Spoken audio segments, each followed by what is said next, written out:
سورة البقرہ آیت نمبر 200۔ اعوذ باللہ من الشیطان الرجیم، بسم اللہ الرحمن الرحیم۔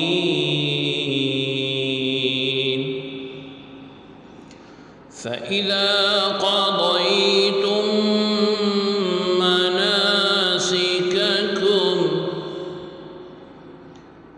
مناسككم فاذكروا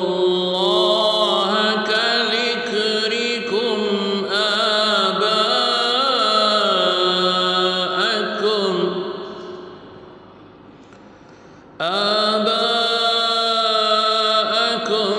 أو أشد ذكرا، فمن الناس من يقول ربنا آتنا في الدنيا وما له في الآخرة من خلاق۔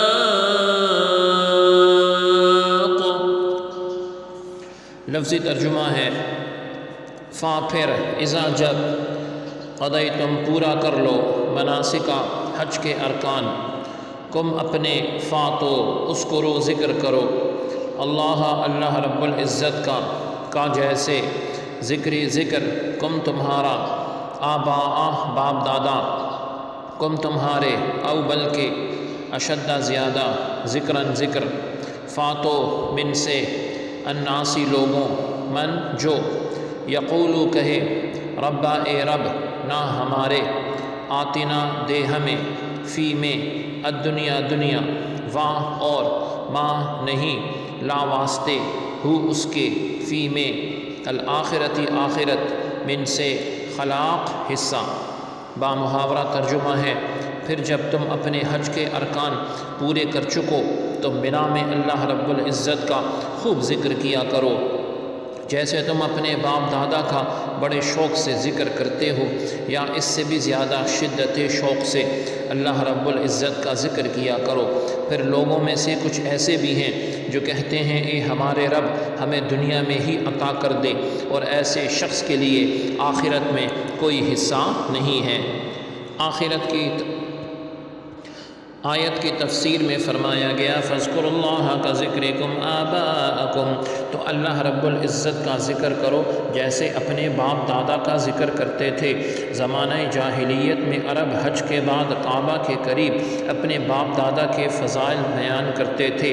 اسلام میں بتایا گیا کہ یہ شہرت اور خود نمائی کی بیکار باتیں ہیں، اس کی بجائے ذوق و شوق کے ساتھ اللہ رب العزت کا ذکر کرو۔ اس آیت سے بلند آواز سے ذکر کرنا اور لوگوں کا اکٹھے مل کر ذکر کرنا دونوں ثابت ہوتے ہیں، کیونکہ عرب لوگ اپنے باپ دادا کا ذکر بلند آواز سے کرتے تھے اور مجمع میں کرتے تھے۔ پھر فرمایا فَمِنَ النَّاسِ مَن يَقُولُ، کچھ لوگ کہتے ہیں آیت کے اس حصے میں اور اس کے بعد والی آیت میں دعا کرنے والوں کی دو قسمیں بیان فرمائی گئی ہیں۔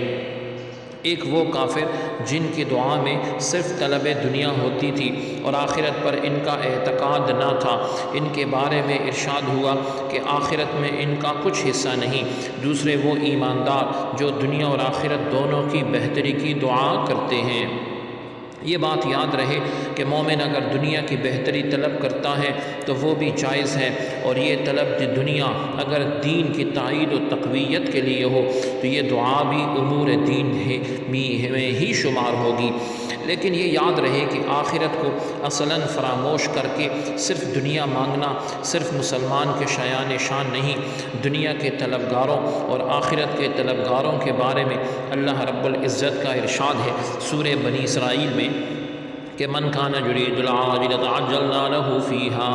ما نشاء لمن نرید ثم جعلنا له جہنم یصلاها مذموما مدحورا ومن اراد الآخرة وسعى لها سعيها وهو مؤمن فأولئك كان سعيهم مشكورا۔ ترجمہ ہے جو جلدی والی دنیا چاہتا ہے تو ہم جسے چاہتے ہیں اس کے لیے دنیا میں جو چاہتے ہیں جلد دے دیتے ہیں، پھر ہم نے ان کے لیے جہنم بنا رکھی ہے جس میں وہ مذموم و مردود ہو کر داخل ہوگا۔ اور جو آخرت چاہتا ہے اور اس کے لیے ایسی کوشش کرتا ہے جیسے کرنی چاہیے اور وہ ایمان والا بھی ہو، تو یہی وہ لوگ ہیں جن کی کوشش کی قدر کی جائے گی۔ نیز ایک اور مقام پر صرف دنیا کی رنگینیوں میں مگن رہنے والوں سے اور اس کے بعد جو اللہ رب العزت کے نزدیک بہتر اور افضل چیز ہے اس کے بارے میں قرآن فرماتا ہے، اور یہ مضمون سورہ آل عمران آیت نمبر 14 اور 15 میں بیان ہوا ہے کہ ان لوگوں کے لیے ان کی خواہشات کو، لوگوں کے لیے ان کی خواہشات کی محبت کو آراستہ اور خوبصورت بنا دیا گیا ہے، یعنی عورتوں اور بیٹوں اور سونے چاندی کے جمع کیے ہوئے ڈھیروں اور نشان لگائے گئے گھوڑوں اور مویشیوں اور کھیتیوں کو ان کے لیے سجا دیا گیا، آراستہ کر دیا گیا۔